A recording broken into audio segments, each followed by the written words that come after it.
Doctor बने अमित, विदेश से पढ़कर कर रहे देश में सेवा। छोटे बच्चे हंसते हुए बहुत प्यारे लगते हैं, पर जब वो रोते हैं तो पेरेंट्स परेशान हो जाते हैं। बच्चे को कौन सी बीमारी है, उसे ठीक कैसे करना है, ये बहुत कम लोग ही समझ पाते हैं। ऐसे ही लोगों में से एक है डॉक्टर अमित उपाध्याय। नन्हे नन्हे बच्चों से जुड़े सारे सवालों का जवाब वो जानते हैं। पहले लोगों को इलाज के लिए बड़े शहरों में जाना पड़ता था, लेकिन अब वो सारी फैसिलिटी मेरठ में ही देते हैं।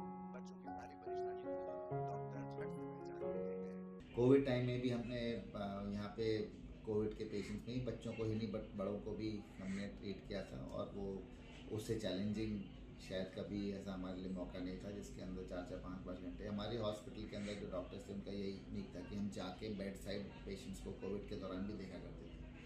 बच्चों का इलाज करते वक्त सालों पहले बहुत दिक्कत होती थी, सारी मशीनें भी नहीं होती थी, पर मेरठ के न्यूटीमा अस्पताल के डॉक्टर अमित उपाध्याय ने हल खोज निकाला।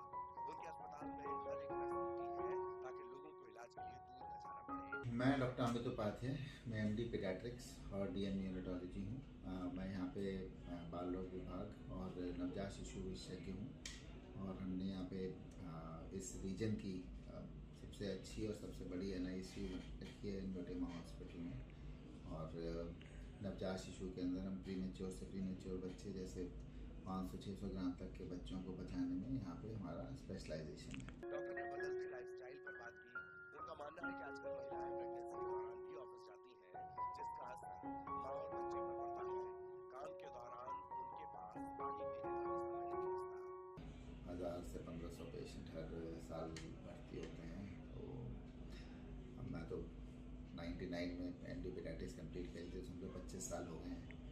तो 25 साल में तो ऐसे लाखों बच्चों का, क्योंकि मैं हुई गंभीर रोग जो बाल रोग के अंदर रहते हैं उनका ट्रीटमेंट में ही मेरी विशेषज्ञता है। तो क्रिटिकल केयर वाले बच्चों को ही हम बचा रहे होते हैं। तो इसके अंदर बहुत ऐसे बच्चे होते हैं जिनके माँ बाप बिल्कुल उम्मीद छोड़ देते हैं कि ये बच्चा शायद कभी बच ना पाए, सांस ना ले पाए।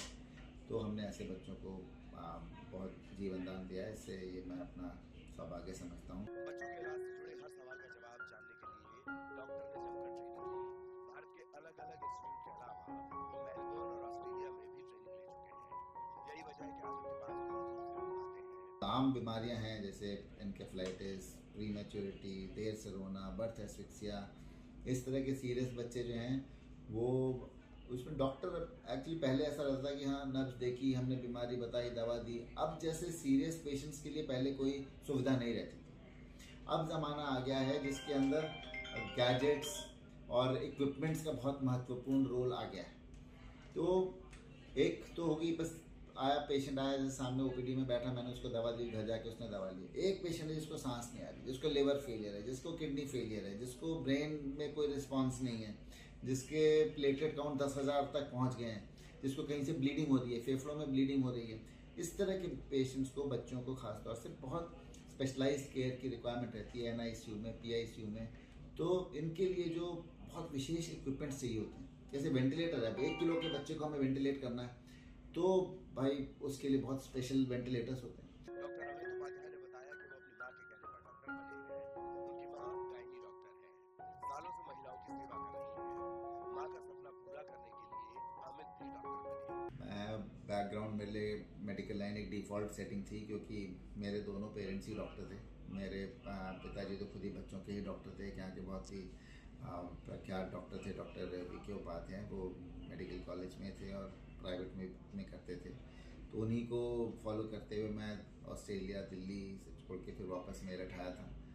और मैं आशा करता हूँ कि उनके अब वो नहीं है इस दुनिया में, और बस उन्हीं के दिखाए रास्तों को हम फॉलो करते हैं और अच्छे से अच्छा करने की। लोगों के